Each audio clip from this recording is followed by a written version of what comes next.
¿Qué tal? ¿Cómo están? Bienvenidos. Esto es Fútbol Infinito, capítulo número 197, cuando ya nos quedan 98. solamente 98, cuando ya nos quedan 2 jornadas en la Conmebol, o sea que ya 6 puntos en disputa. Todavía no tenemos más de 2 equipos clasificados, pero tenemos 2 equipos directa y matemáticamente eliminados. Jaime Macías, buenas noches. ¿Cómo estamos, Vizca? Un saludo para ti, un saludo para todos y también un agradecimiento a Betcris porque este episodio de Fútbol Infinito es traído a ustedes gracias a Betcris. Como lo decíamos, tenemos 2 equipos matemáticamente eliminados y Ecuador matemáticamente está en Qatar porque ha asegurado el repechaje y el repechaje se juega en En Qatar. Qatar. Exactamente, ese es el titular. Si seremos prensa escrita, podríamos decir Ecuador está en Qatar, lo cual es una realidad. Y creo que virtualmente Ecuador está en el Mundial. Hay 13 goles que los separan de la clasificación directa a la Copa del Mundo.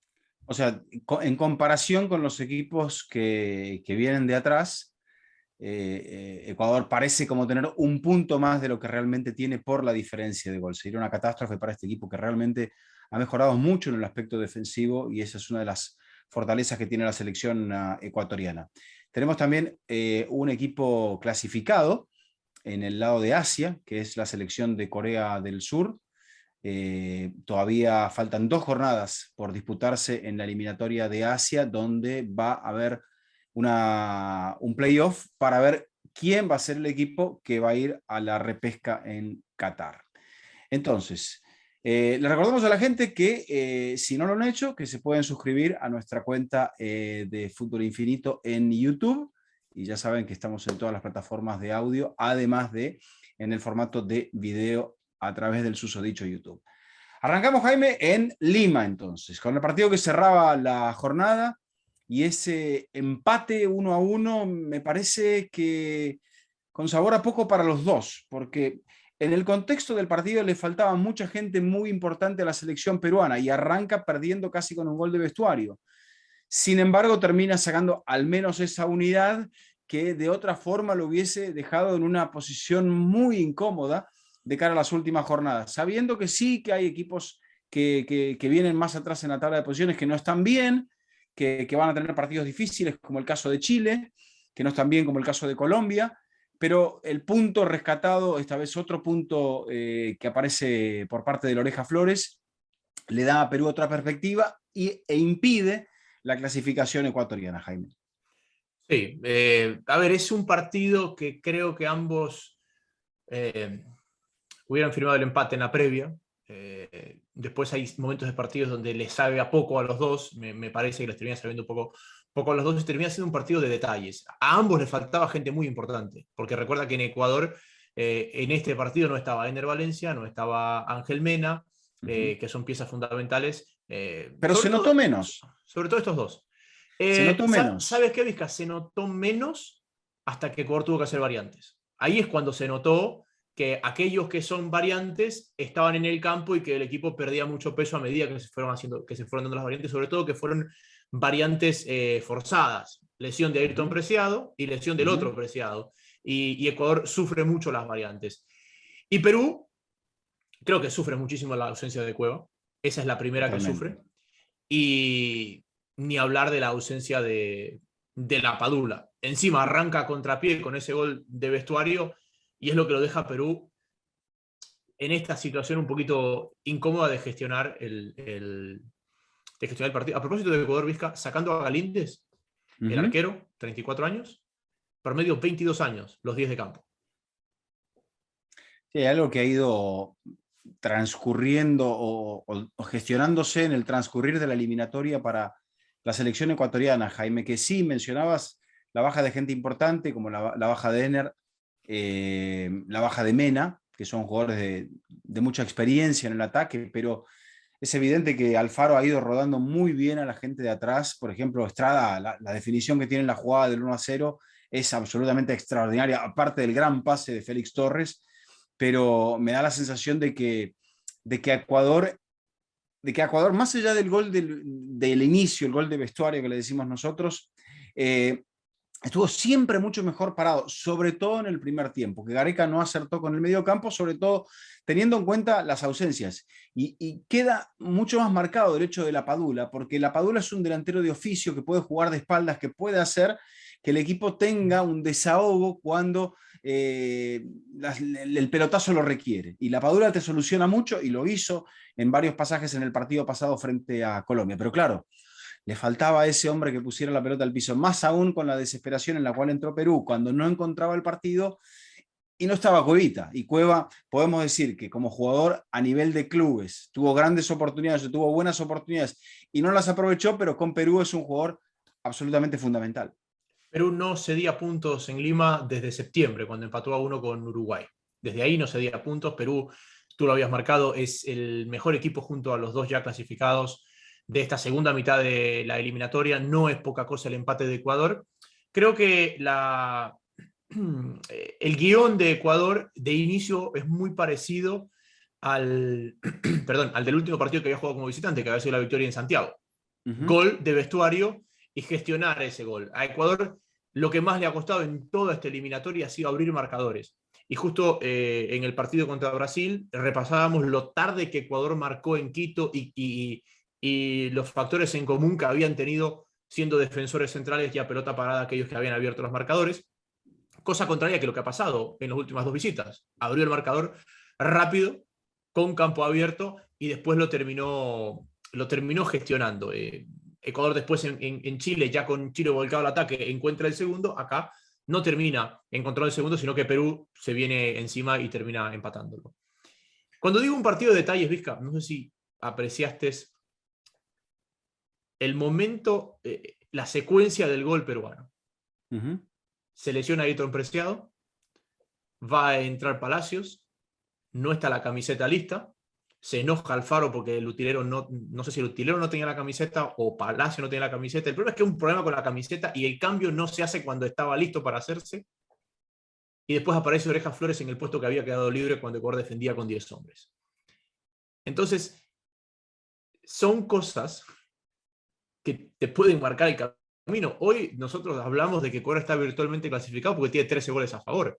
Si no fuera por el gol de diferencia, con cómo se le vino todo el mundo encima, estaríamos hablando de un contexto totalmente diferente. Esta soltura con la que Ecuador se siente virtualmente clasificado es por el gol diferencia, no por los puntos. Bueno, es por los 25 puntos que tiene, pero también sabedor que Ecuador, después de los otros dos clasificados, es el que mejor está en el saldo de goles. De hecho, son los únicos 3 equipos que tienen saldo positivo de goles a la 16ª jornada de la clasificación. Por eso, esos 4 puntos más, entre comillas, el punto que le está sacando en estos momentos a Perú, hace que Ecuador sea casi inalcanzable para Perú en ese sentido, y para Chile, al cual le saca 6 puntos y está con una diferencia de más 11. O sea, en un campeonato, si fuera primero y segundo, diríamos que Ecuador sería virtualmente campeón. Entonces, esa es la otra de las cuestiones, ¿no? Sí, exacto. Y para que Chile lo alcance, tiene que incluir una victoria de Chile en Brasil, por ejemplo. Correcto. Chile tiene 2 partidos muy difíciles para cerrar, eso es otro elemento y bueno, hay que pensar también en eso, hay que pensar también que en el caso de un Uruguay-Perú también se van a enfrentar en la próxima jornada, entonces Uruguay podría clasificar con una victoria y esa victoria de Uruguay clasificaría también a la selección ecuatoriana. No, inclusive, por ejemplo, Colombia, que todavía puede ir directo al Mundial, no lo puede hacer a costa de Ecuador. Correcto. Es decir, Colombia puede clasificar directo al Mundial, pero no podría clasificar directo al Mundial a costa de Ecuador, sino lo haría con Ecuador. Porque Colombia puede llegar al cuarto lugar, clasificar directo, pero no al tercero. Correcto, correcto. Sí, Ecuador en ese sentido tiene lo que mencionábamos, tiene muchos equipos por detrás y tiene un duelo directo, por ejemplo, entre Uruguay y Perú en la próxima jornada que le va a favorecer, y después tiene un Uruguay-Chile también que eso le favorecería. Por lo tanto, allí hay varias circunstancias a favor del equipo ecuatoriano que me parece, Jaime, que en silencio, con la gestión del partido del día de hoy, ha ido haciendo crecer Alfaro a muchos jugadores, el caso de Torres, el caso de Hincapié, hoy tuvo que atajar Galíndez, creo que lo hizo bien. Plata es un jugador que a mí me gusta, le falta ser un poco más decisivo en los partidos, pero es un jugador talentoso, un jugador distinto. La potencia de los atacantes, la potencia de Ecuador por las bandas. Entonces creo que ha ido generando un equipo completo, un equipo joven, ya lo decías muy bien, que quizá no sea este el punto más alto de Ecuador. Si las cosas van bien, si todo evoluciona como debe ocurrir, creo que Ecuador tendría que hacer un pico de rendimiento e incorporando a algunos otros futbolistas para el siguiente ciclo. Hay un detalle un mérito que no se le da a Alfaro, y a veces es porque se vive del día a día. Pero cuando tú comparas el equipo de Bolillo, el equipo de Suárez, el equipo de Rueda, aquellos 3 equipos ecuatorianos que clasificaron al Mundial, esos eran equipos que tú sabías el 11 de memoria de principio a fin de la eliminatoria. Y que ese 11 más unos cambios predecibles terminaron llevando al equipo a lo largo de 18 jornadas. Este es un equipo que ha mutado durante la eliminatoria. Es un equipo que el entrenador lo ha debido gestionar y que ha gestionado los picos. Y si se concreta lo que todos creemos que se va a concretar, que es una clasificación al Mundial, sería la primera vez que Ecuador clasifique al Mundial con este estilo de gestión, con un equipo que fue mutando a lo largo de la eliminatoria. Y cuando digo el equipo de Rueda, de Bolillo y de Suárez, lo conocíamos de memoria, sí, está bien, hubo cambios del equipo 1 al equipo 18, pero no fueron más de 3 cambios. Este es un equipo que si tú miras el 11 que ha jugado hoy en Lima y comparas el 11 que jugó hace un poquito más de un año en Buenos Aires, en la Bombonera, oye, hay muy pocas piezas en común. Los centrales cambiaron, el un lateral cambió, el arquero cambió, se mantienen los 2 hombres de contención, pero cambiaron los extremos. En fin, hay muchas piezas que han cambiado y sobre todo que entre el COVID, las suspensiones, las triples jornadas que no fueron pocas, inclusive cuando tenía todas las piezas no las podía utilizar a la vez. Entonces, creo que eso le da un peso distinto a la gestión de Alfaro en donde está este equipo al día de hoy. Otro de los puntos, y ahora voy a revisar la cantidad de jugadores, la cantidad de futbolistas que ha utilizado la selección ecuatoriana en estas clasificatorias. Ahí, por ejemplo, el futbolista que más partidos ha disputado es Pervis Estupiñán. Tiene 15 partidos jugados, alcanza los 1.334 minutos. O sea, ha salido de los 15 partidos, ha salido solo en uno, el resto los ha jugado completos. No, y ese salió lesionado contra Uruguay en la cuarta jornada, y el partido que no lo jugó por acumulación de tarjetas. Exacto. Y Pervis Estupiñán es un futbolista de 24 años de edad, nada más. Pensando también, ahora después de la reflexión te voy a contar la cantidad de jugadores que ha utilizado la selección ecuatoriana y después me dirás cualquiera que te venga a la mente que pienses o que está en esa zona, o para comparar la cantidad de futbolistas que han utilizado. Pero más o menos porque hay que comparar peras con peras y no peras con manzanas. Pero estaba pensando en eso que mencionabas, de los equipos mundialistas de Ecuador. Estaba pensando que a cada uno de ellos siempre tuvo liderazgos de algún tipo. Aguinaga estaba en el primer equipo, que tenía jugadores de mucha personalidad también, que tenía jugadores históricos que habían bregado por conseguir una clasificación durante mucho tiempo y siempre quedaban en las puertas, pero podemos decir que era un equipo maduro. Luego en el equipo de 2006 ya se veían futbolistas que también tenían ese toque de roce internacional, así fuera en el ámbito sudamericano o a nivel de clubes. Y este es un equipo, me parece, Jaime, no quiero descontar aquel equipo de 2014 que también tenía sus cosas importantes, pero este es un equipo que me parece que los líderes se van a ir gestionando con el correr de los años. O sea, este es un equipo a futuro y eso es lo que queríamos marcar, más allá de cómo juega Alfaro, por ejemplo. Ecuador es hasta aquí la tercer mejor defensa de esta eliminatoria. Y teniendo en cuenta que viene detrás de Brasil y de Argentina y que ha sido superior, por ejemplo, a una defensa uruguaya que ha tenido muchos problemas, a la defensa chilena, a la defensa colombiana. Colombia, tengo una paradoja de Colombia, pero no la quiero quemar todavía, pero eso me parece que habla muy bien, que un equipo tan joven, Jaime, que interprete cómo tiene que defenderse en este contexto de partidos, a mí me parece admirable. A mí me parece admirable también. Creo que hay líderes jóvenes. Carlos Grueso, por ejemplo. Grueso jugó un mundial. Grueso jugó el mundial 2014. Lo que pasa es que Grueso tiene 26 años y por eso sigue estando en el promedio. Es decir, Grueso es un avanzado para su edad en ese sentido. Creo que hay líderes positivos dentro del equipo también.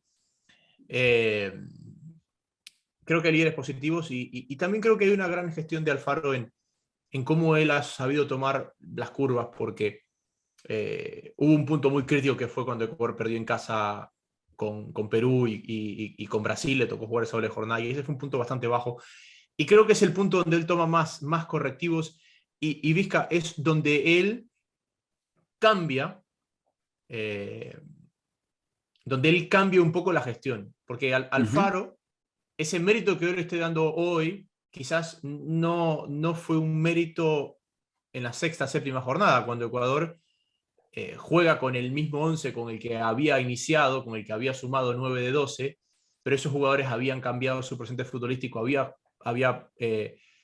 cambiado su realidad y no estuvieron a la altura de un fútbol de selección. Y Alfaro cambia, ahí es cuando él cambia un poco el estilo de gestión y empieza a manejar un poco mejor la elección de los nombres de acuerdo al presente, y ahí es donde el equipo me parece que termina mejorando, y ese es su mérito es haber encontrado la vuelta a ese punto un poco crítico de la eliminatoria, que realmente pudo ser un punto de quiebre, y terminó siendo un punto de quiebre para bien. Sí, yo creo que, bueno, sabiendo también las circunstancias que rodearon a la llegada de Alfaro, lo cual hablaremos en el momento que va a ser en nuestro próximo encuentro de Conmebol, muy probablemente, el próximo partido, entre paréntesis, de Ecuador, va a ser como visitante frente a Paraguay, quizá le alcance con un punto o le alcance simplemente con que los demás se quiten puntos o no los terminen por sumar. Dependiendo de Pero los horarios, por ahí Ecuador juega ese partido ya clasificado. es correcto, es correcto. Estaba sacando la cuenta aquí que Ecuador ha utilizado a 49 futbolistas en toda esta eliminatoria. Y ahora te voy a sacar la cuenta de la selección de Uruguay, por ejemplo, que viene por detrás. Y teniendo, Uruguay ha utilizado mucho menos, pero lo que tiene Uruguay es que el maestro manejó siempre la misma base, siempre utilizó, y quizá eso fue lo que le cavó la fosa, lo que terminó generándole a Tavares que la gente de la AUF le perdiera la confianza para seguir. Tú hablabas de los jóvenes que salen y de a dónde pueden llegar los jóvenes y todo este tema de los jóvenes de Ecuador, Vizca. Creo que en este momento del fútbol de la región, el trabajo de inferiores de Ecuador, Independiente del Valle a la cabeza, pero no es el único que trabaja bien en inferiores, empieza a mostrarse a nivel de selección. Fíjate, Vizca, que he estado en las últimas semanas en diferentes espacios de radio en Estados Unidos y también en otras partes, hablando sobre la eliminatoria sudamericana. Y la pregunta que muchos me hacían es, ¿cuál es la estrella que debemos ver en la eliminatoria que será el próximo jugador que vaya a Europa? Y yo lo que les decía, el problema que hay hoy en el fútbol sudamericano es que los jugadores están llegando a Europa antes de llegar a las selecciones. Entonces, primero, nuestras selecciones, en general, están plagadas de jugadores que superan los 30 años, es decir, que ya tienen una carrera europea y que están más de vuelta que de ida. Y aquellos chicos jóvenes han llegado antes a Europa que a su selección. Entonces, cuando vuelven a jugar con las selecciones, les cuesta un mundo adaptarse al contexto sudamericano. Y a mucha gente le sorprendía que la cuna del talento sudamericano, que normalmente llegaba a Europa a través de lucirse con selección, eso ya no es tal. Claro. Hoy yo no creo que un scout europeo venga a ver la eliminatoria sudamericana para llevarse un jugador a Europa, porque esos jugadores ya están en Europa. Claro. El scout tiene que ir a los torneos juveniles, a los sub-20, a los sub-17. Y esa aceleración del proceso ha marcado un retroceso en el fútbol de selecciones de nuestra confederación. Y que me parece que la gestión encabezada por Independiente en Ecuador, y como digo, no es el único, pero creo que es el mejor, bueno, te refleja que esta base joven es capaz de competir, es capaz de gestionar partidos, es capaz de liderar al equipo, y que eso se termina rindiendo frutos. Esta mañana el fundador de Independiente del Valle, Michel Der, le preguntaban justamente por esto, por si sentía algún tipo de orgullo de que casi todos los jugadores formados por él hoy son parte de la selección, y él respondía con mucha sinceridad diciendo los jugadores son de la selección, no son de Independiente del Valle o ex Independiente del Valle, son ecuatorianos. Y me parece que esa es la respuesta formal, pero eso no le quita ningún mérito ni le quita un poquito de orgullo de ver cómo su proyecto hoy es la base de la selección ecuatoriana. Sí, yo creo que lo que mencionabas de Independiente del Valle apunta más que nada a un tema de darle una estructura que quizá hoy por hoy en el resto de los clubes o como una situación de lo que está ocurriendo en el continente. El fútbol está mutando, Jaime, y estamos viendo equipos que son transatlánticos, con una sede aquí, otra en otro continente y así, que se van nutriendo de figuras y que saben moverse en el mercado y que compran y ceden y que compran joven y que después, encima de todos los agentes, tienen un peso importante a la hora de manejarlo, de poner y sacar en un club que parece ser como una granja, o ligas que parecen ser granjas, y que después eso se va moviendo al jugador hacia objetivos cada vez más altos. Pero entendiendo que nuestros clubes, los clubes como sociales, que eran los grandes clubes del fútbol de Sudamérica, están encontrando una cierta dificultad, salvo los muy grandes, que tienen un respaldo económico muy fuerte por la masa de socios y por la convocatoria y demás. Esos clubes incluso también están teniendo dificultades, y los más pequeños o los medios que no se adaptan un poco a esta situación que estamos viendo ahora de cómo formar, cómo promover para poder vender, para poder subsistir, para poder seguir con el ciclo. Bueno, Independiente allí nos está dando una punta del camino de hacia dónde moverse, y quizá dentro de muchos años veamos esa generación de jugadores de Independiente del Valle constituidos como jugadores base de la selección del Ecuador, y quizá también, quien lo diría, como figuras en un contexto muy alto. Y para cerrar, porque creo que me estamos yendo un poco por las ramas, pero parte de lo que termina pasando a nivel continental, y con esto no hablo de Ecuador, porque ojo que Ecuador me parece que no está en ese círculo, y por eso hemos visto estos proyectos salir adelante, Vizca.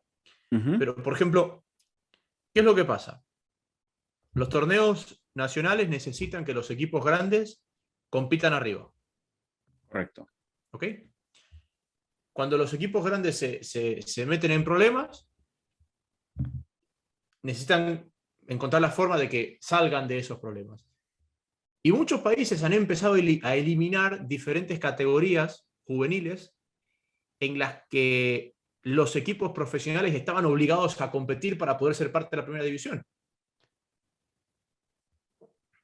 Entonces eso también termina cortando los procesos de juveniles. O sea, si antes un equipo para estar en primera división estaba obligado a tener equipo femenino, equipo sub-20, sub-18, sub-16, sub-14, bueno, y a medida que le vas quitando esa obligación para poder competir, le estás abriendo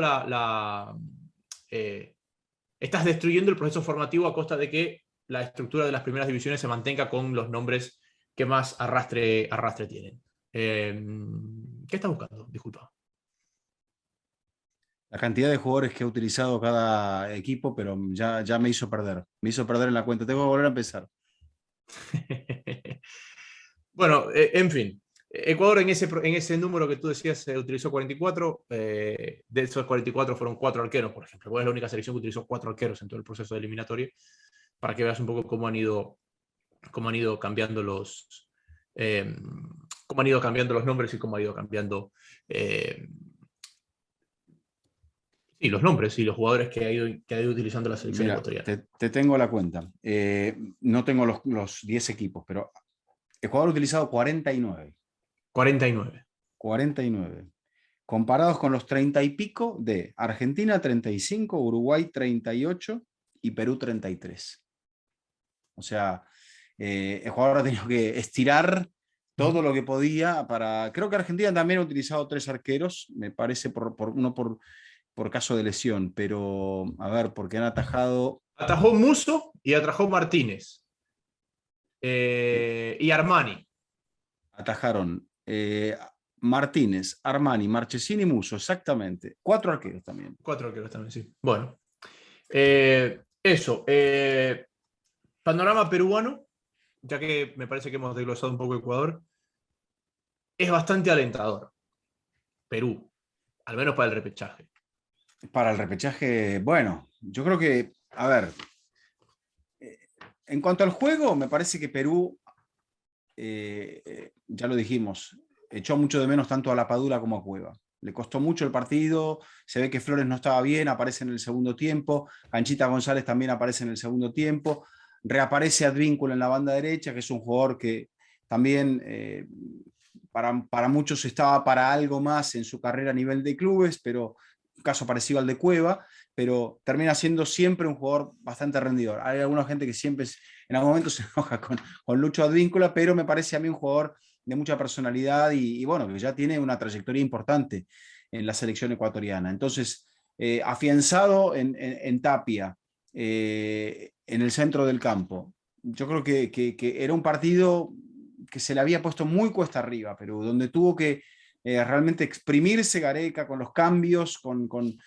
la gente que tenía en la cancha como para poder no verse ante un abismo, porque, por ejemplo, Colombia estaba ahí prendiendo velas a que Ecuador clasificase, a que Ecuador ganase, porque eso le hubiese dado un aliciente más a Colombia de cara a las últimas 2 jornadas. Pero bueno, Perú demostró personalidad.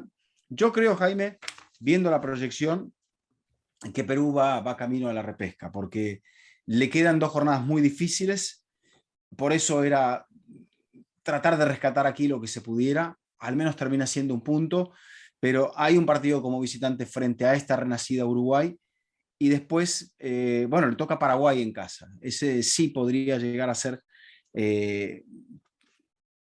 con eso llegar a 24 puntos, pero de acuerdo a mis cálculos, esos 24 puntos lo dejarían solamente en la repesca. Yo lo que estoy viendo y lo vengo diciendo hace tiempo, y como lo dijimos, por ahí es para otro programa, la cantidad de puntos que están sumando los equipos de visitante, Vizca. Es impresionante la cantidad de puntos que se están sumando de visitante, cómo se ha perdido el peso de las localías. Fíjate que Ecuador ha hecho, a falta de una visita que es Paraguay, Ecuador ha hecho su segunda mejor ronda de visitante de su historia. El año que fue a Corea y Japón hizo 11 puntos jugando fuera de casa. Este año ha hecho 8, los mismos que hizo para el Mundial de Sudáfrica. Lo que pasa es que en Sudáfrica se dio muchos puntos en casa y no llegó al Mundial. Acá está muy cerca y ojo, como te digo, todavía falta un partido más de visitante ante el penúltimo de la tabla de posiciones, donde si suma, creo que a nadie le debería sorprender esa situación. El punto un poco, y lo que siento que nos está pasando en el análisis y que siento que nos pasó el otro día también, es la cantidad de variables que estuvieron involucradas en los partidos y en los 11 que los terminaron condicionando. Porque es imposible que nosotros hagamos un análisis de Perú sin marcar la ausencia de La Padula y de Cueva. Porque Perú es un equipo diametralmente opuesto. Es imposible que nosotros hagamos un análisis de Ecuador para explicar el 1-1 sin la lesión de los 2 Preciados en momentos sensibles del partido y las ausencias de Mena y de Valencia que provocaron que cambios habituales terminen siendo titulares y que por ende te quedes, digamos, sin ese factor. Y creo que ese tipo de puntos, ese tipo de situaciones, son las que van a condicionar lo que pase en marzo. Porque nosotros tenemos una proyección hoy, y ojo, mi proyección era Perú es favorito ante Ecuador, y Perú debería ganarle a Ecuador. Sí. Claro, cuando ve el tuit de mi compañero José Alberto Molestina, de la radio en Ecuador, que decía, la Padula ni a la banca, yo dije, eso cambia todo. Eso cambia todo. O sea, es otro partido. Sí, pero bueno, así es el fútbol, hay que salir adelante con lo que se tiene y creo que por eso recalco también la tarea del otro entrenador, la tarea de Gareca, que supo mantener a sus jugadores en el partido pese a la desconcentración inicial, que es mérito, me parece, también de los dos extremos de la cancha, de Torres y de Estrada, más allá de la falta de presión sobre el pasador y de que justo a Callens le ganan la espalda y que no hay cierre de Zambrano y que luego Estrada tiene una definición absolutamente fantástica. Bueno, entonces Ecuador pone allí, todavía tiene el champán en el hielo, no lo puede destapar, pero Uruguay me parece que es el gran vencedor de la doble jornada, Jaime, porque Uruguay hace 6 puntos en el debut de Diego Alonso, solamente le hacen un gol a la selección celeste, Y que suma casi los que se puntos. lo hace. Sí, suma los puntos que tenía que sumar. Acá tengo un dato de Uruguay. Ha conseguido su sexta victoria en este camino hacia Qatar 2022.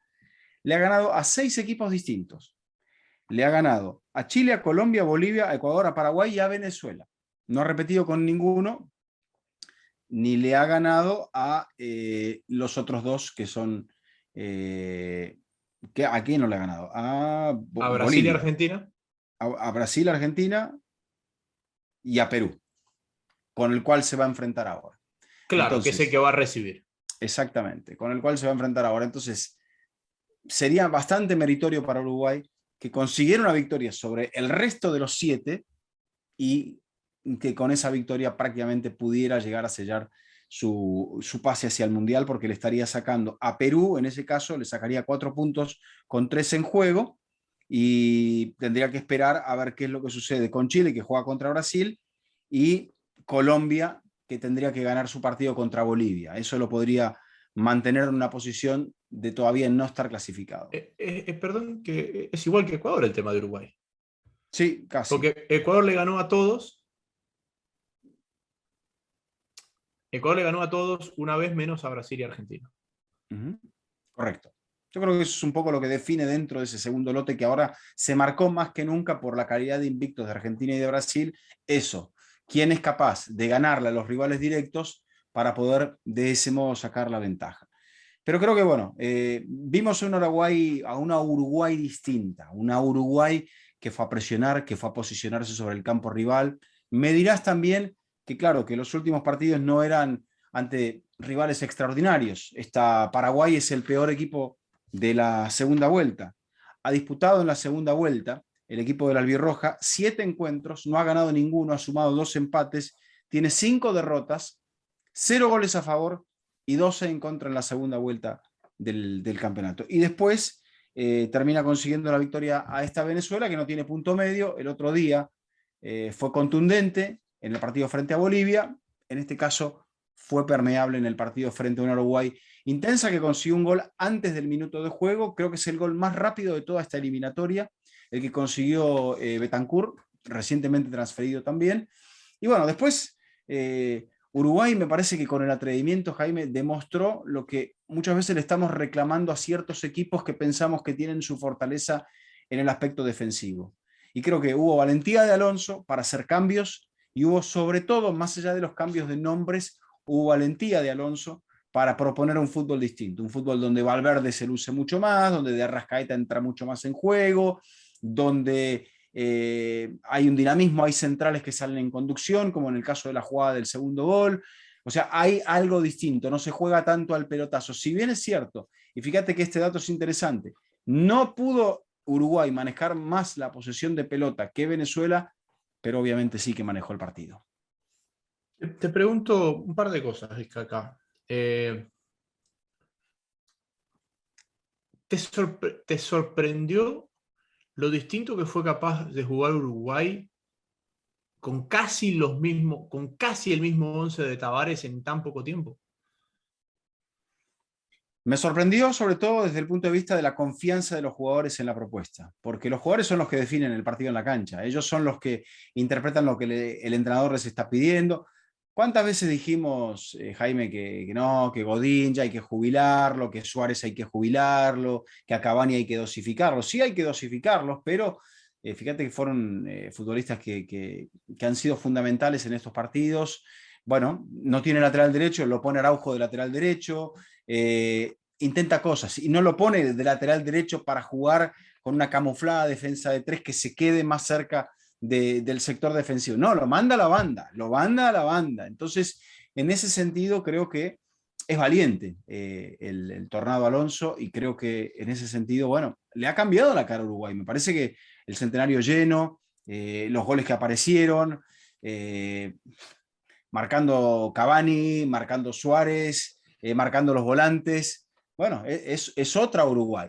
Es cierto, tenemos que hacer hincapié en los rivales a los cuales se ha enfrentado y a los cuales ha vencido, pero en esta eliminatoria puntos son puntos, puntos Es son los que que, te llevan a Qatar. eh, primero a mí me sorprendió el impacto de Pelestri, porque para mí hoy fue la figura del partido. Sí, Él es el que genera el primero, es el que genera el segundo, es el que le hacen el penal. O sea, creo que Pelestri es la figura del partido. Me sorprendió el impacto que ha tenido alguien que tuvo un buen pasaje por Peñarol, que fue al United, que no quedó ahí, que lo prestaron, que fue a la vez, y que de repente lo encuentras que tenga ese impacto en esta selección necesitada, en una selección con Suárez, con Núñez, con Valverde, con De Arrascaeta. Bueno, me sorprendió y creo que ojalá sea un punto de inflexión para él en su carrera a nivel de clubes. Eh, Sí, sí, porque eso, si te compra el Manchester United siendo un jugador joven, es evidente que algo han visto. A propósito, es Pelistri con I, no con E. Y después, Pelistri, bueno, perdón. Pero, la eterna promesa de Arrascaeta. De Arrascaeta fue protagonista, lo que le reclamaba a Valverde, no que fuese un todoterreno, un corredor tapando huecos defensivos, sino que también pudiera hacer cosas como en el Real Madrid en la selección, que rompiera el ataque. Hay una jugada anulada por un fuera de juego milimétrico a Cavani, donde Valverde genera un robo de balón que acaba con una acción muy profunda, termina en gol. O sea, él termina muy profundo en la cancha y yo creo que ese es un poco el espíritu. Tiene allí Uruguay, como siempre lo hemos destacado, jugadores en la zona media capaces de darle un salto de calidad al equipo. Y queda claro, Jaime, que con el maestro Tavares no lo conseguían.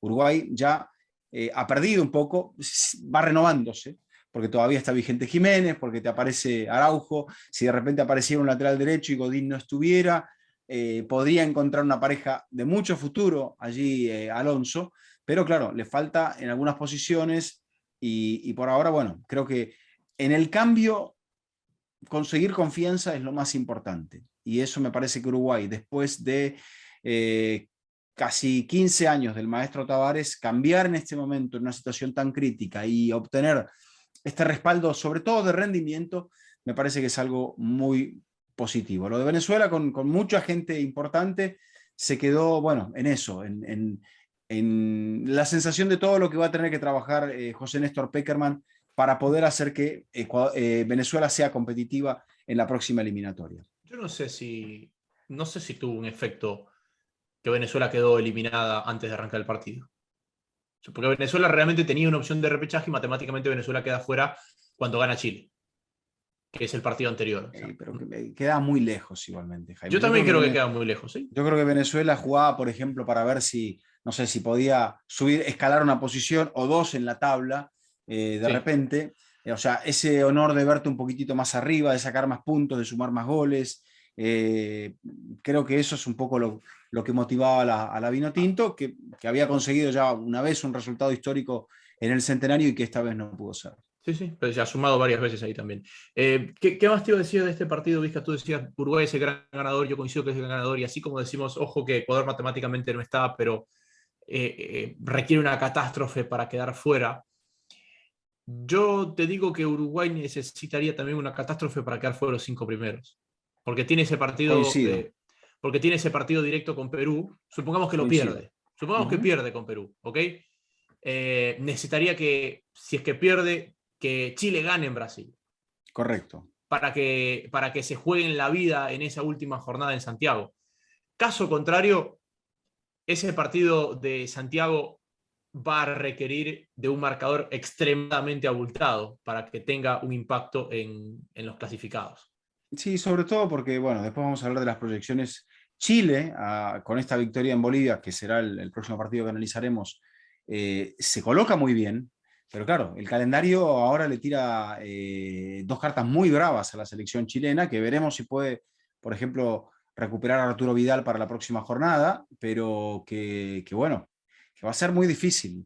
Yo no sé Lazarte cómo va a mover las fichas, si de repente va a pelear el partido con una clase de equipo contra Brasil y después va a guardar a alguna gente para el partido contra Uruguay. Eso es lo que yo no sé. O de repente contra su propio país se puede llegar a encontrar que su propio país ya está clasificado. Entonces... Sí, digamos, yo lo que veo es que si bien Colombia tiene 2 puntos menos Colombia tiene 2 puntos menos que Chile, y esto no estamos hablando de presente futbolístico, porque de aquí a marzo va a pasar muchísimo en presente futbolístico, simplemente matemática pura. Que si bien Colombia tiene 2 puntos menos que Chile, desde la matemática, Colombia parecería estar más opcionado. ¿Por qué? Porque tiene un calendario donde si Colombia hace 6 de 6, a nadie le debería sorprender, y donde se cruzan, Uruguay se cruza con 2 o con 2 de los 3 equipos de esa zona. Entonces se van a sacar puntos. Uruguay se cruza con Perú y se cruza con Chile. Entonces, si Colombia hace 6 de 6, tiene una posibilidad muy alta de superar a uno de esos 3 que en ese triángulo se da puntos y por ende aspirar al repechaje. Correcto. Bueno, tendría que superar a 2 para llegar al repechaje. Esa A 2, es la perdón. cuestión. Sí, a 2. A 1 puede ser que supere, tendría que superar a 2. Sí. Y ese es el punto. Quizá lo que le apunta, por eso le convenía una victoria ecuatoriana, apuntar a eso, a que a enganchar, porque a Uruguay lo tiene a 5 puntos, Jaime, ese a enganchar fue ese Perú, pero creo que no terminó siendo una jornada positiva en ningún aspecto para la selección Colombia. Sí lo fue para Chile, que consigue otra vez la tercera victoria como visitante en eliminatorias frente a la selección boliviana, todas en este siglo, todas en el Hernando Siles. Se ve que le ha tomado la mano, se ve que ya a Chile ese tema de la altitud no le asusta. Un aguacero tremendo hizo que la cancha no estuviera en buenas condiciones y pareció que el arquero que no estaba adaptado a la altura, Jaime, era Lampe. Sí, a mí me llamó la atención el partido de Lampe y Martín son los mejores de Bolivia. Son los que han sostenido este equipo y que lo han llevado hasta aquí con opciones de clasificar, y después hoy no estuvo fino Lampe. Te doy retrocedo un poquito. Cuando hacíamos el análisis el jueves pasado, que tú estabas con la CONCACAF, con Milena, y yo le decía, no entiendo lo de Calama, de llevar a Argentina a Calama como que si Chile estaría a toda la altura. Y Milena me dice una cosa que era muy cierta, me dice, y por ahí el partido de Argentina no era la prioridad de Calama era llegar a La Paz con 2.000 metros de ventaja, que es lo que pasa habitualmente, y me pareció un muy buen punto. Y creo que hoy se refleja en el partido, porque Chile termina, no solamente que gana, sino que termina entero. Muchos de esos resultados en Chile que tú cuentas, Vizca, fueron marcadores abultados, donde Chile goleó rápido y gestionó. Y hoy Chile sostuvo hasta el final. En cuanto a la adaptación, si bien el resultado termina siendo el mismo, victoria chilena, me parece que el trámite de adaptación de este equipo a la altura fue bastante diferente de lo que habían sido aquellos partidos en el Hernando Siles en años anteriores. Sí, correcto. Yo creo que, bueno, el mérito chileno estuvo en saber aprovechar las oportunidades que tuvo, después tener esos... O sea, otra vez, Jaime, ¿quién posibilita la jugada del segundo gol? Mauricio Isla, con una proyección y un centro de primera que termina rematando Núñez. ¿Quién hace los otros 2 goles? Alexis. O sea, seguimos allí. No atajó Claudio Bravo, el arquero tuvo una buena actuación, tuvo bastante Tremendo mala suerte. Partido de Cortés, el arquero de Colo-Colo.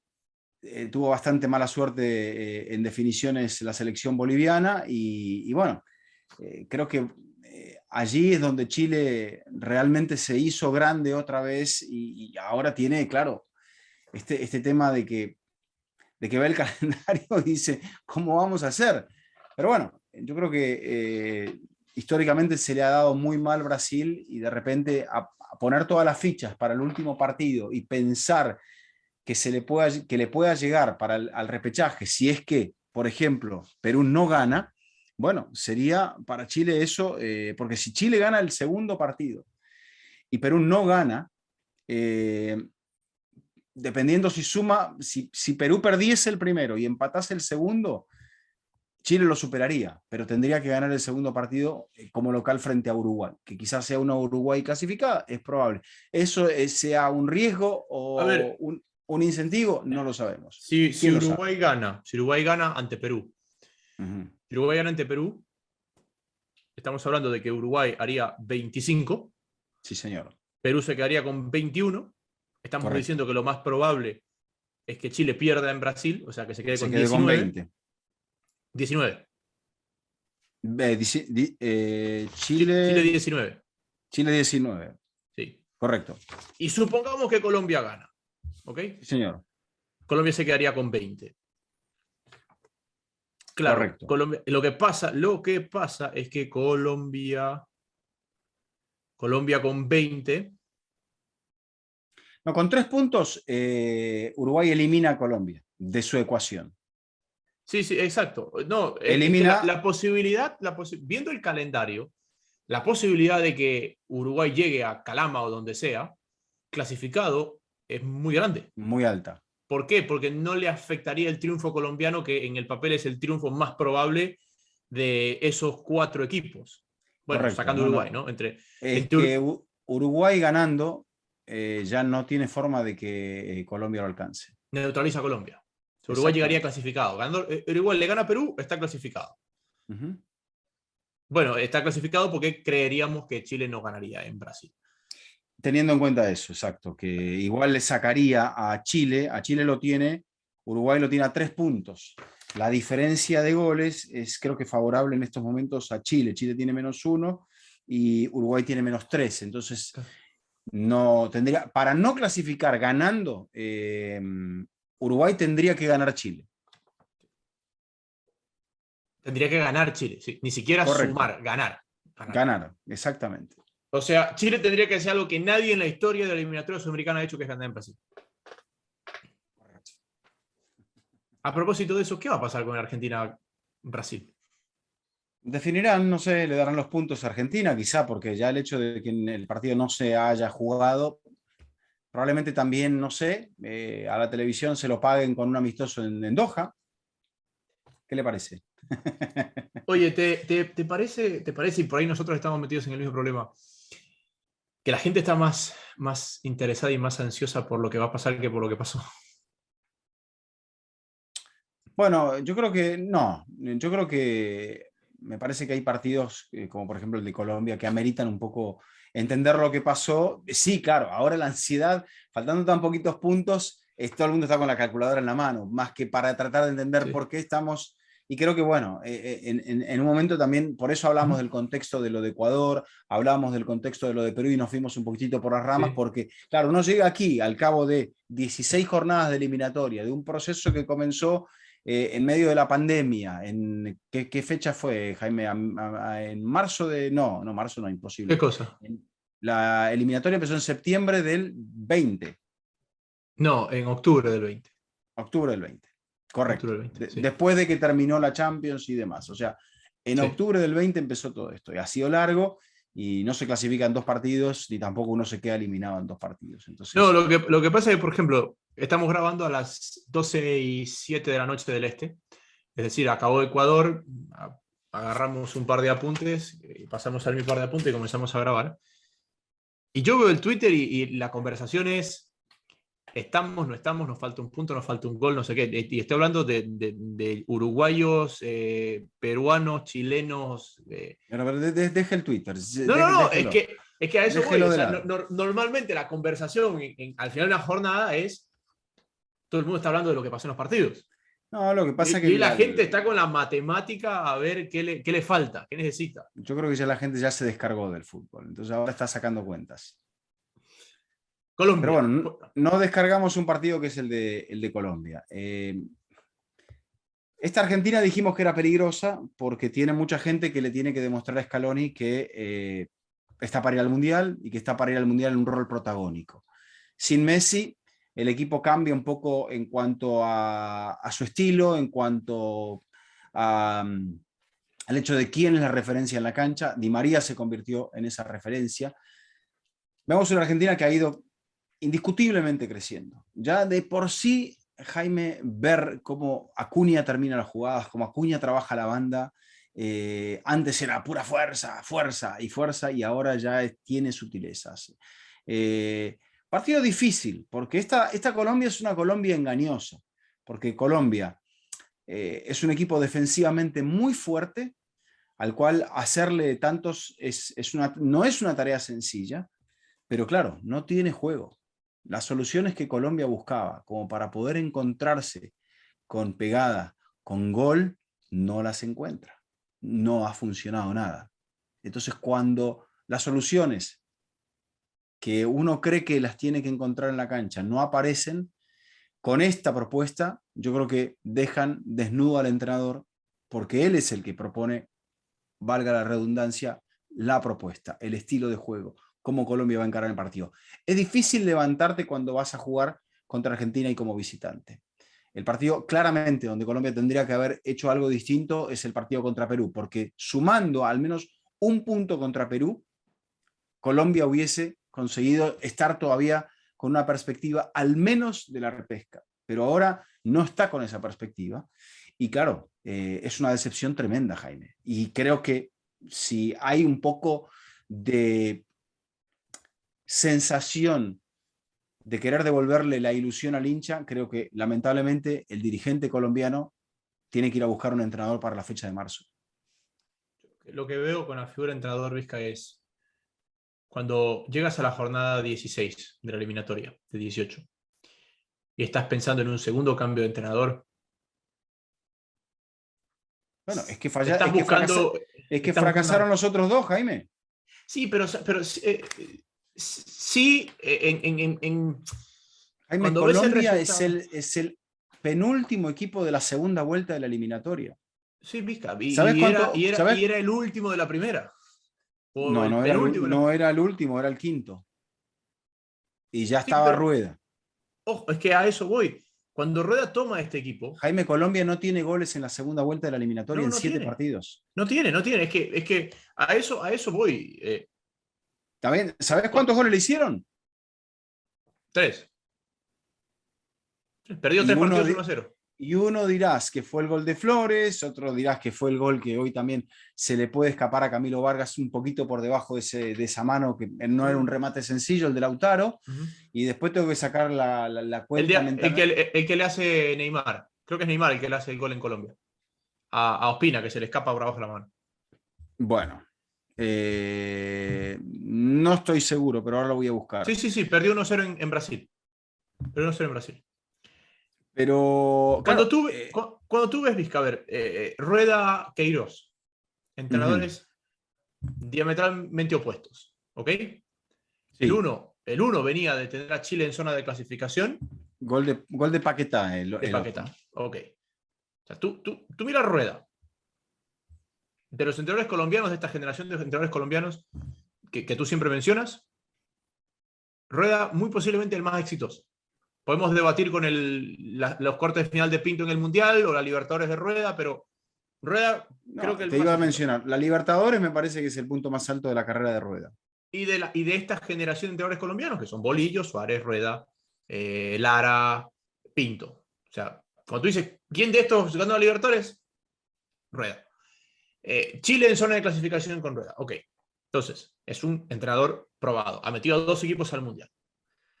¿Te vas al otro lado? ¿Quién estaba antes de Rueda? Queiroz. Metió a Irán a 2 mundiales seguidos. Hoy está en las semifinales de la Copa Africana de Naciones con Creo que Egipto. Chile no estaba en zona de clasificación con Rueda, Jaime. Chile tiene una sola victoria en la primera vuelta. Sí, pero tuvo varios empates. A ver, Cuatro. Y 4 eh, derrotas. entre comillas, Vizca, el tema de la primera rueda, porque la primera rueda, yo creo que Dirigió, creo Rueda que se va, dirigió 5 partidos. 6 me 4, parece que 6. dirigió, creo que dirigió Ujú. hasta los de junio. Sí, porque A ver. Rueda debuta en septiembre, no, En perdón, junio debuta, no, en junio debuta. Rueda dirige 4 partidos a Chile, en la eliminatoria. Rueda dirige a Chile las 4 primeras jornadas de eliminatoria. Correcto. Sí. Ok, eso es Rueda. ¿Quién estaba antes que Rueda? Carlos Queiroz. El señor que ha metido a Irán a 2 mundiales consecutivos, que hizo un muy buen mundial con Irán y que hoy en día tiene a Egipto en las semifinales de la Copa Africana de Naciones y que dirige a Mohamed Salah, un tipo de talla mundial. ¿Ok? Sí. Entonces, si yo te digo que estos dos señores se han encontrado con los mismos problemas dentro de la selección colombiana y, y la deficiencia de su equipo tiene muchos puntos en común cuando ellos son diametralmente opuestos, oye, tú tienes un problema ahí muy importante de, de, de vestuario, que claramente no lo pudo gestionar Queiroz y que Pero claramente no, no, no lo no, pudo mira, gestionar no, Rueda. no, no, no estamos metidos dentro del vestuario como para saber exactamente qué es lo que pasa. Te digo, números contundentes. Rueda con Chile en las clasificatorias había dirigido 4 partidos, había sacado 4 puntos. Había perdido contra Uruguay, había perdido contra Venezuela de visitante, le había ganado a Perú y había empatado contra Colombia justamente, de local. Esos eran sus números. O sea, luego Lasarte ganó 5 partidos y termina sumando 3 empates. No sé, en cuanto al rendimiento de puntos, 4 puntos en 4 partidos. Después, en los 16 restantes, Chile hace 15 puntos, o sea que se queda abajo en el rendimiento, pero con Sí, una mayor proyección de partidos. sí, Sacar pero 4 sobre 4 Lasarte es... jugó 2 veces contra Paraguay y después jugó con Venezuela. Que Rueda no Pero lo bueno, cuenta. más allá de eso, a mí particularmente, yo no le voy a quitar méritos a Rueda, a mí no me gustan los equipos de Rueda como juegan, me parece extremadamente conservadores, me parece que no le saca provecho a un gran jugador como Luis Díaz, a un gran jugador como es Cuadrado.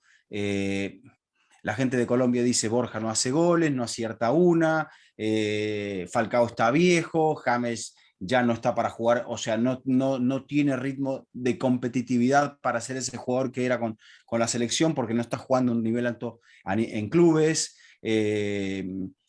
No está Muriel, que es un jugador que con la selección tampoco ha funcionado bien, no está Zapata, que con la... O sea, el entrenador tiene que proyectar, hablábamos de lo de Alfaro, Jaime, el entrenador tiene que proyectar, hay talento en Colombia, algún tapado tenés que encontrar. Y me parece que algo ha sucedido allí, porque yo no creo que todos los jugadores le hagan la cama a Rueda, que le hayan hecho la cama a Queiroz. Puede ser que James haya tenido alguna discusión con Queiroz, como se comenta, pero el resto de seguir argumentando que siempre son los jugadores los que manejan, me parece No, que a Rueda a ver, sus 61 años se tiene que plantar frente al grupo y decir, muchachos, tranquilo que acá el que manda soy yo. Si yo no mando y no vamos bien, ninguno va al Mundial. hay un punto ahí en el ciclo Rueda que, que a mí me... que hay como un ligero punto de quiebre. O sea, Rueda casi que convoca un equipo diferente o muchas caras nuevas de lo que había sido la última convocatoria de Queiroz. Inclusive James no comienza el ciclo Rueda jugando. No. No comienza el ciclo Rueda. Rueda lo diseña Juanfer Quintero como el conductor de su equipo, al Juanfer Quintero de River. Sí, sí. Eh, y el ciclo Rueda comienza muy bien, porque comienza goleando en Perú, es decir, es el último equipo que ganó en Perú, es la Colombia de Rueda. Después, si bien cede puntos en casa, lo hace empatando con Argentina, que hasta a día de hoy sigue invicta. Uh-huh. Eh, y, y se pondera mucho ese arranque de Rueda, más allá de que no tenía tantos puntos por los rivales ante los que saca los puntos y las condiciones en las que lo hace, porque empata en Uruguay, empata, si no me equivoco, en Paraguay, o gana en Paraguay. Y se pondera mucho la cantidad de puntos que tenía la Colombia de Rueda en base al calendario que había tenido. Correcto.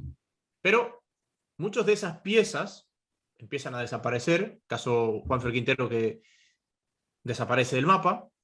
No solamente No logra darles continuidad, o sea, por una situación de que jugaba en China, algo Exacto. termina sucediendo allí, Exacto. tampoco no logra sacarle provecho a un jugador que me parece que en el fútbol sudamericano, como Rafael Santos Borré, lo hemos visto jugar Sí, a un muy buen nivel. sí. Entonces, claro, si vos haces que todos tus buenos jugadores jueguen peor de lo que vienen jugando en sus Sí. clubes, yo no Y creo que el jugador esté todo confabulado para hacerle la cama a Rueda, Jaime. no, yo no estoy diciendo eso, Vizca, no estoy diciendo eso. Lo que yo veo es que después, cuando Rueda empieza a traer nombres que él había apartado o que él no había tomado en cuenta para el inicio de su ciclo, es cuando el equipo empieza a dejar de carburar, porque esa es la palabra de Colombia. O sea, a Colombia Ujú. nadie lo ha bailado, a Colombia nadie le ha pasado por encima, pero Colombia no ha No. sido capaz de hacer daño tampoco. Salvo Ecuador y no era un partido de Rueda. Pero porque Rueda te juega ese estilo que él juega, diseñado para que no te hagan goles.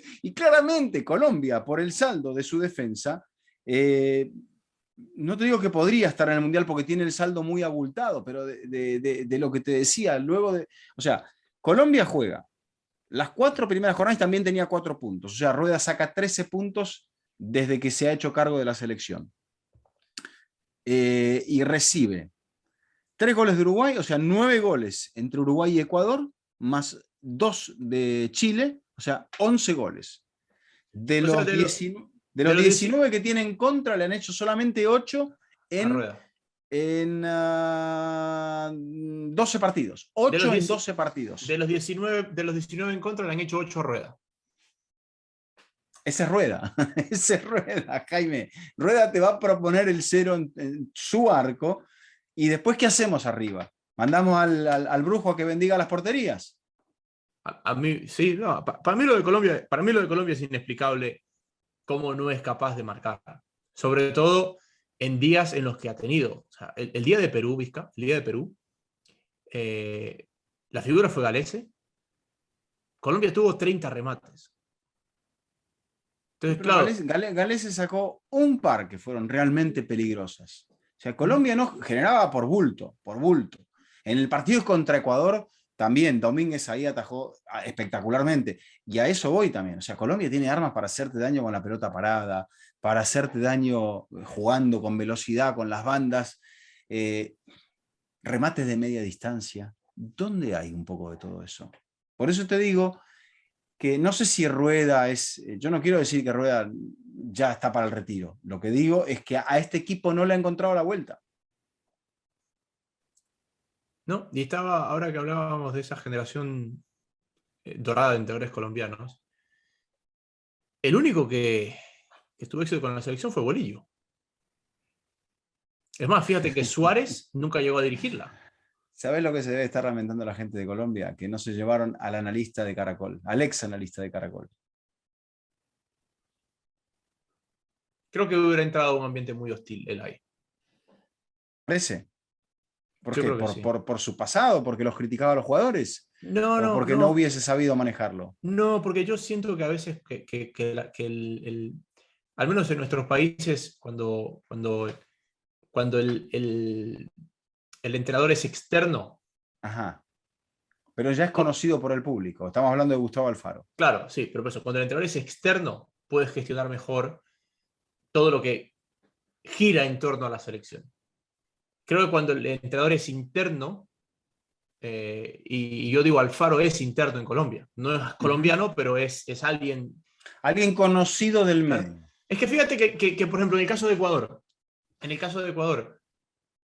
a los mejores entrenadores que les ha ido en la selección, es gente que llegó casi que a la selección. O sea, el caso de Luis Fernando Suárez es raro porque Suárez dirigió 6 meses en Ecuador en un En equipo el Aucas. tradicional, en el Aucas, un equipo tradicional, eh, pero digamos con poco peso mediático, y tomó la selección. Ujú. Te acepto esto, que es mucho más difícil por el peso mediático dirigir en Colombia que lo que es dirigir en Ecuador. O sea, en Ecuador, por ejemplo, no vas a encontrar que los de Quito hablen mal de los de Guayaquil de los de Cuenca hablen mal de los de Quito. No, es la No, no, selección de no, no. Lo todos. que pasa, lo que pasa es que cuando un entrenador es del mercado local, no quiero hablar de nacionalidad, porque por ejemplo, Gustavo Quinteros. Gustavo Quinteros Sí. en Ecuador, Gustavo Quinteros era argentino-boliviano, pero había dirigido y sido exitoso con Emelec. Entonces, ya Estaba entra identificado con Emelec, pero exacto. la gente de Barcelona o la gente de Liga no dijo Quintero no va, es un Cuando mal la, entrenador. Vizca, cuando la cosa empieza a no ir perfecta, todo esto pasa. Eso pasa en todos lados. Eso pasa en Por todos eso, lados. por eso. Pero entonces tú, ¿qué pero le vas a encontrar, por ejemplo, en Ecuador, cuando la cosa empezó a ir mal? Alfaro no estaba alineado, no había sido parte de nada, no tenía relación con nada. No tienes cómo encontrarle Ujú. un discurso Sí. negativo hacia un costado. Tienes que criticarle su fútbol. Y me parece que por ahí esa es la explicación por qué esta gran generación de entrenadores colombianos le ha costado tanto la selección. Y este señor que llegó de afuera, Peckerman, Exacto. Bueno, puso paz y puso calma. exacto. Yo pensaba en Peckerman y pensaba un poco en el estilo de Alfaro. Si bien es cierto, Peckerman trae todo esos pergaminos con los seleccionados juveniles, dirigió una gran Argentina en el Mundial de Alemania. Ya era una persona con un recorrido por el fútbol y conocía por haber sido futbolista del medio colombiano, conocía a Colombia. Tuvo la espalda como para aguantar y los devolvió al Mundial. Por eso pensaba en un hombre conocedor de esa idiosincrasia. No sé, por ahí, que no sé qué piensa la gente, nuestros seguidores, sobre todo con los comentarios, pueden aparecer allí en la reproducción de YouTube. ¿Debe cambiar de entrenador Colombia? ¿Quién, si debe cambiar, quién debería ser el entrenador en las dos últimas fechas? Y pensarán los colombianos, fíjense en el efecto de Uruguay. Trajo un entrenador joven con otras ideas y es un equipo distinto. Sí, me dirás, pero fueron contra Venezuela y contra una Paraguay muy floja, pero los partidos de Colombia son como local contra Bolivia y como visitante frente a Venezuela. O sea, ahora o nunca. Mi punto con Colombia eh, es un poco lo que hablamos con CACAF de Martín, que no hay un reemplazo obvio, que no hay un reemplazo obvio. ¿Y Dudamel? Que también está trabajando como analista de Caracol. Es el vigente campeón Dudamel, colombiano. Dudamel, y ahora después voy a hablar un poquito de Argentina, no porque yo sea argentino, sino porque me parece que es interesante poner en contexto lo que está haciendo Scaloni. Dudamel es un entrenador que le ha ganado a Argentina, a la Argentina de Scaloni. Dudamel es un entrenador que la ganaba la Argentina Con de Scaloni. Venezuela, sí señor, le ganó en Madrid, creo que fue en el Wanda Metropolitano. Ah, sí, tío, que José Martínez hizo los goles, creo, ¿no? Sí señor, le ganó 3-1. Es una de las 4 derrotas de Scaloni como entrenador argentino. Sí, sí, sí, fue en el Metropolitano. En el 2 veces Metropolitano. contra Brasil, ese partido contra Venezuela y una derrota contra Colombia en la Copa América de Brasil, la primera, la Sí, de 2019. sí, la de 2019. Mira, es que se me. Se me cae el alma al piso. No, no, no, es que ¿sabes qué pasa? Por ejemplo, hay muchos nombres que tú dices, ok, este señor podría manejar una selección, este señor algún rato va a tener la oportunidad, este señor ha hecho buenos números en tal país y seguramente la selección algún día lo llamará. Entiéndase, Gustavo Quinteros. O sea, si Gustavo Quinteros toma a Chile algún día después de salvar a Colo Colo el descenso y sacarlo campeón al año siguiente, dices, es lógico. Si Gustavo Costas un día toma a Paraguay después de haber sido exitosísimo en Guaraní y en casi todos los clubes, lógico, ¿no? Pero tú ves el fútbol colombiano y dices, ok, del mercado local, ¿quién? De los entrenadores colombianos, si Colombia quisiera a Osorio, hace rato Osorio hubiera llegado a esa selección. Yo creo que Osorio Claro. no es una, selección, una opción para la selección. ¿Por qué no? ¿Mm? ¿Por qué no? Porque creo que si hubieran querido a Osorio, ya Osorio hubiera llegado.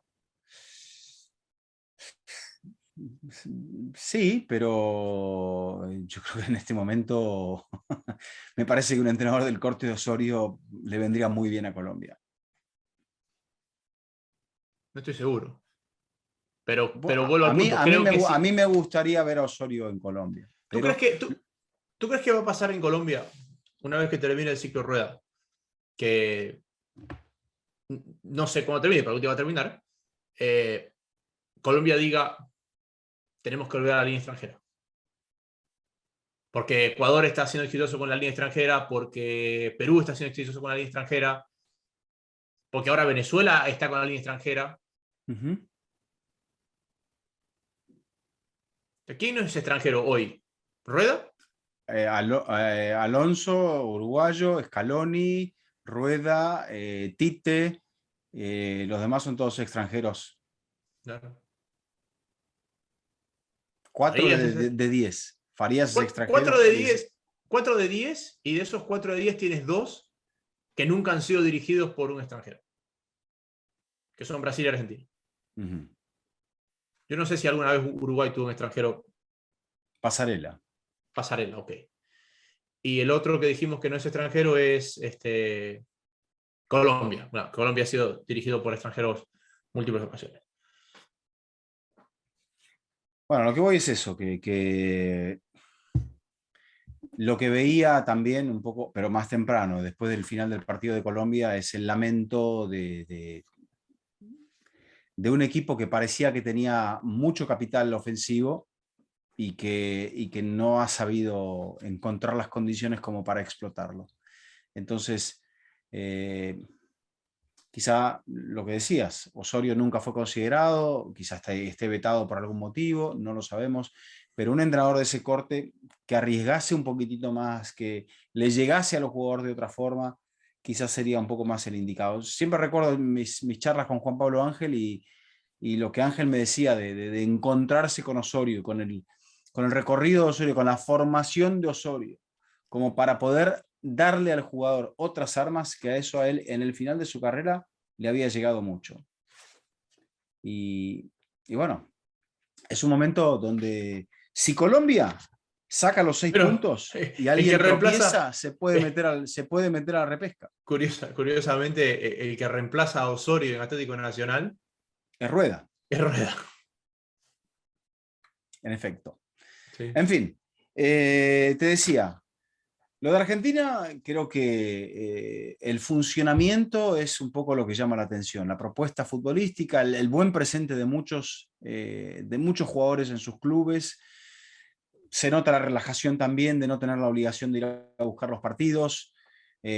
Martínez tapa una pelota a Borja en el final del primer tiempo, realmente extraordinaria. Después Díaz no, que fue el mejor jugador. A Díaz Argentina supo cómo pararlo. Con infracción o sin infracción, fue el jugador al cual más infracciones le cometieron en este partido. Y claro, Montiel sabía que si lo dejaba dar vuelta a Díaz, perdía. Muy pocas veces le pudo ganar cuando Díaz lo encaró. Entonces, ¿dónde está el complemento? ¿Por qué Díaz aparece tan solo? Porque no tiene a alguien para jugar en combinación. Ese es otro de los temas.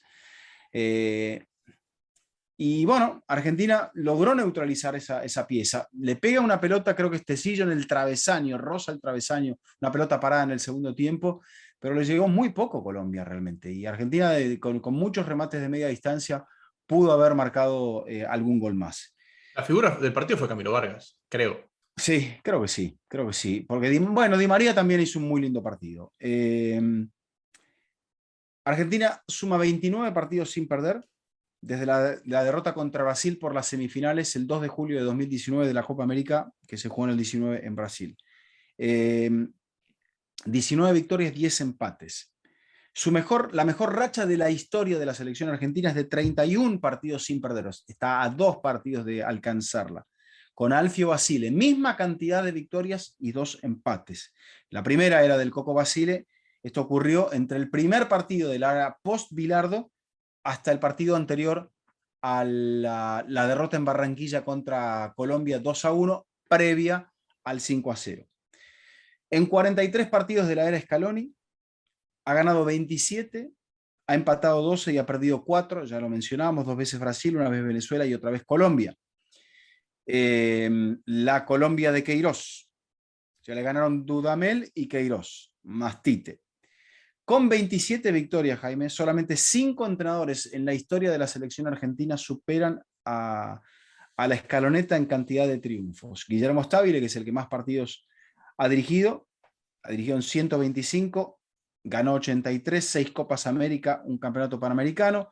Menotti 43 en 81 partidos, campeón del mundo. Bielsa 43 en 69, Pasarela 32 en 55, Bilardo 28 en 83. Está a un partido de alcanzar a Bilardo con casi 40 partidos menos.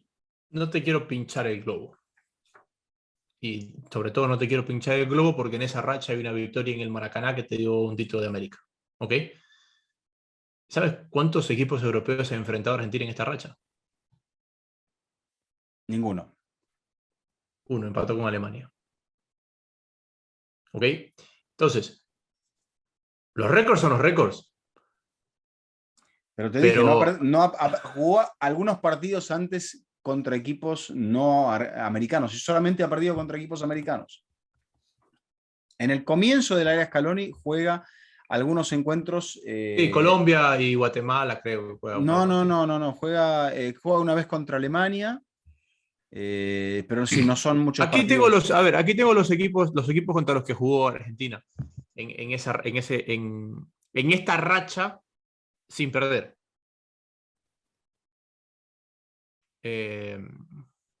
Jugó amistosos Sí. contra Guatemala, es el debut. Colombia, Irak, México, Marruecos, Nicaragua, Qatar. Bueno, Qatar, Copa América. Esa es Copa América. Sí.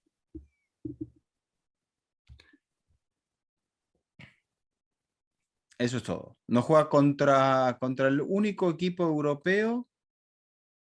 O sea, pierde contra Francia en el último partido de Sampaoli, en el Mundial. Sí. Y después es un 2-2 en octubre de 2019, viniendo desde atrás contra Alemania. Ese es el único partido. Ajá. Entonces, juega otro amistoso más contra México, que le hace 4 goles.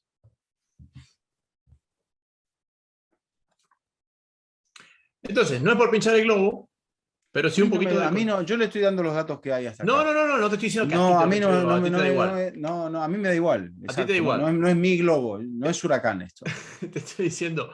No, lo que creo es que también muchas de estas rachas, porque por ejemplo Marruecos tiene una racha tremenda también de resultados. No, esto es papel picado, pero a la larga, ¿qué voy? Si no se gana algo importante, es papel picado. Sí, pero no es solamente eso, sino que en esta racha Basile tuvo 31 partidos dentro de esa racha, donde ganó 2 Copas América y sufrió el 5-0. Para llegar al Mundial, sufrió la mayor humillación de Argentina en un partido como local cuando pierde 5-0 contra Colombia. Entonces, a veces es todo relativo. La suerte te puede cambiar en un partido. Como dice tu admirado Cholo Simeone, las rachas son para mantenerlas en silencio, porque no representan mucho más que, sí, una parte de una dinámica que se puede romper en cualquier momento y después puedes perder 10 partidos seguidos. Y si pierde 10 partidos seguidos, se tiene que ir. Mira el tema de Suiza. Suiza, para la gente que no lo sabe, Suiza tiene 2 récords opuestos en la historia de los mundiales. Suiza es el país que más partidos consecutivos recibió goles. Me parece que fueron 22 partidos consecutivos. No fueron 22. No me acuerdo el número. Pero Suiza tiene el récord de más partidos consecutivos recibiendo goles y tiene el récord de más partidos consecutivos sin recibir goles. Los 2 récords totalmente opuestos pertenecen a la misma selección, que es la selección suiza. Bien, Brasil ganó, ya digamos para ser líder, les saca 4 puntos a Argentina, o sea, lo más probable es que Brasil termine en la posición más alta de esta eliminatoria. Que no sirve para nada. Que no sirve absolutamente para nada. Estará en el sorteo del 1 de abril. A propósito, me parece que el 1 de abril vamos a tener que estar con la gente, pero antes de llegar al 1 de abril vamos a tener la próxima doble jornada. Rafinha, Coutinho, Anthony y Rodrigo para una selección brasileña que seguramente la gente no vio, o con Moraes, Ederson, Moraes, Dani Alves, Marquinhos, Thiago Silva, Alex Telles, Paquetá, Fabinho, Coutinho, Rafinha, Cunha y Vinicius Junior. Los cambios fueron Gabriel Jesús por Cunha, Anthony por Vinicius, Bruno Guimaraes, que va a llegar al Newcastle United por Coutinho, Rodrigo por Paquetá y Everton Ribeiro por Rafinha. A ver, Vizca, próxima jornada. Próxima jornada. Sí. Hay un partido de trámite, que es Argentina-Venezuela. Correcto. ¿Ok? Y después hay Uruguay-Perú. O sea, Peckerman se enfrenta a Argentina y a Colombia. Sí. En fin, cosas del destino. Cosas del destino. Uruguay, Perú, Colombia, Bolivia, Brasil, Chile, Argentina, Venezuela, Paraguay, Ecuador. Y dependiendo de eso, sabremos qué importancia tiene Ecuador, Argentina, Perú, Paraguay, Chile, Uruguay y Venezuela, Colombia. O sea, fíjate que la última jornada sí puede ser que todos tengan una cierta importancia. Por ahí pierde importancia el Bolivia-Brasil. Correcto. Para la última jornada. Es probable que sí. En cuanto a nuestras proyecciones, a ver. Paraguay-Ecuador. ¿Qué pasa? ¿Qué pálpito? Ecuador ya ha clasificado ese partido. Pálpito. No, yo creo que Ecuador va a perder, pero Va a Ecuador ya ha perder. clasificado. Sí, Yo pero va a digo llegar que- clasificado ese partido. Yo digo que va a empatar. No, juegue conmigo. Okay. Para saber cómo va a terminar la tabla, al menos en esa zona. Para ti, Ecuador, entonces pierde con Paraguay. Pierde con esta Paraguay, ¿eh? Ojo, Sí. ojo al piojo. Bueno, Uruguay-Perú. Uruguay. Bien, estamos de acuerdo allí. Colombia-Bolivia. Colombia. Bien, estamos de acuerdo allí. Brasil-Chile. ¿Tú qué crees? Brasil. Jornada 18. Ecuador-Argentina. Empate. Empate. Bien. Atenti. Perú-Paraguay. Empate. Bien, yo le voy a poner acá el suyo y voy a poner el mío. Es el primero que no estamos de acuerdo. No, hay dos. Yo le digo que Ecuador empata en Paraguay y que Perú le gana a Paraguay.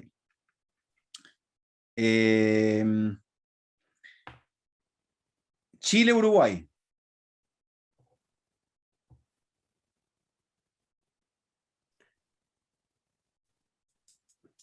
Chile. Ah, caramba. Bien. Y No, pon empate. le pongo empate.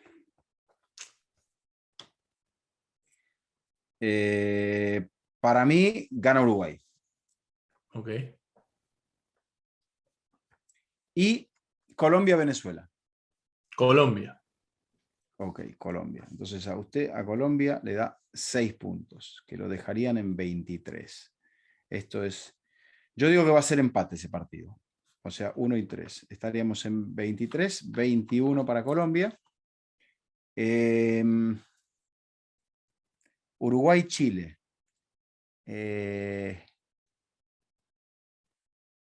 Yo creo que gana Chile. 22, o sea, tengo que sacar las cuentas acá. Uruguay llegaría a 25. En tu cálculo no, llegaría a ¿qué dijiste Uruguay? Empate. Uruguay-Perú. Uruguay. Uruguay, entonces sería 4, estaría en 26. Y yo digo, estamos en 26-28.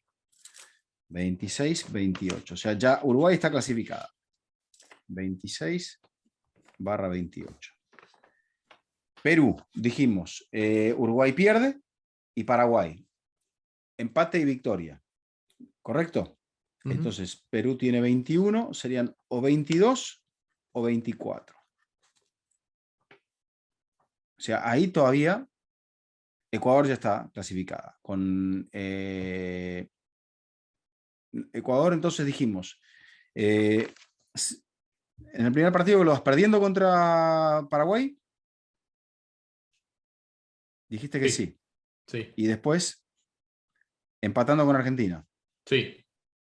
Con eso ya sería inalcanzable, 26 puntos.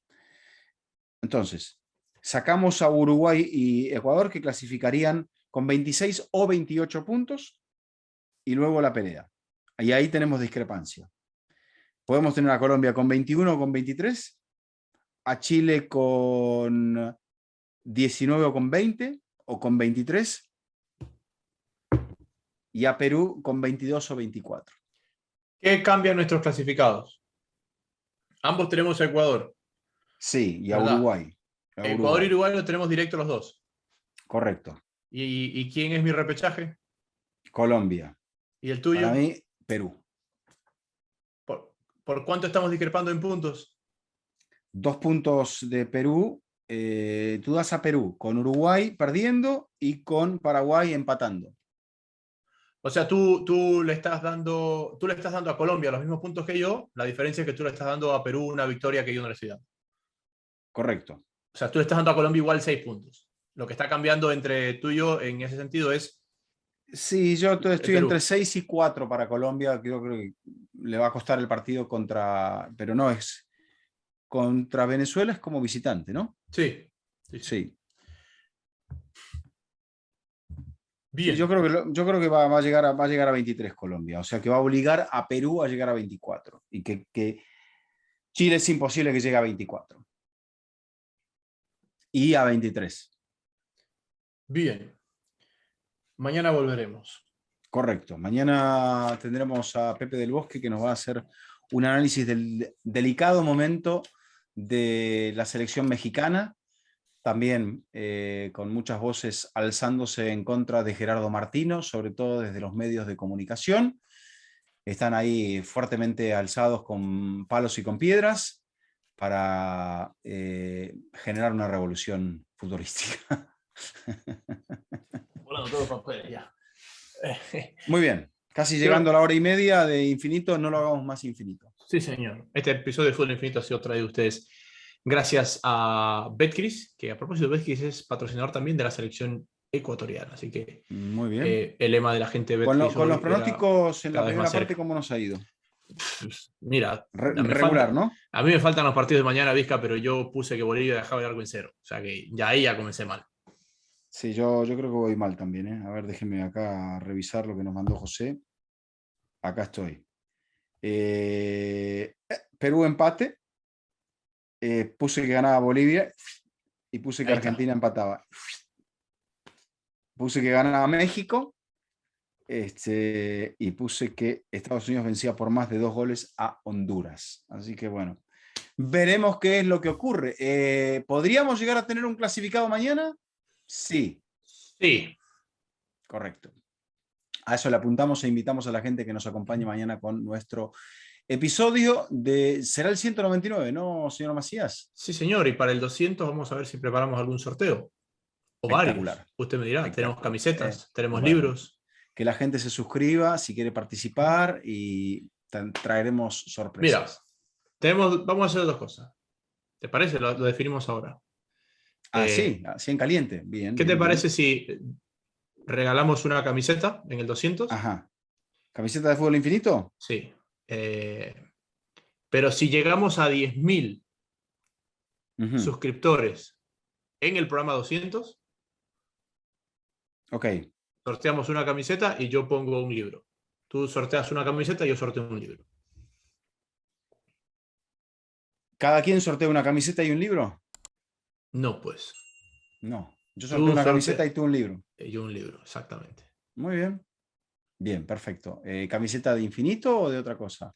Sí, pero no vas a entregar una de No, cada para bueno, que porque me habías trabaja. prometido la del Pipa Benedetto y no sé qué No, no, historia no, hay. eso viene también. Está prometida. Si quieres la sorteamos, si quieres hacemos un triple sorteo para el No, no, 200. no, no, no. Lo vamos a hacer un poquito más adelante. Por ahí para tu cábala lo vamos a hacer en el 213. Total, da igual. Bueno. Gracias, buenas noches. Buenas noches, Vizca, ha sido un gusto. Igualmente. Este ha sido un nuevo episodio de Fútbol Infinito. Será hasta la próxima.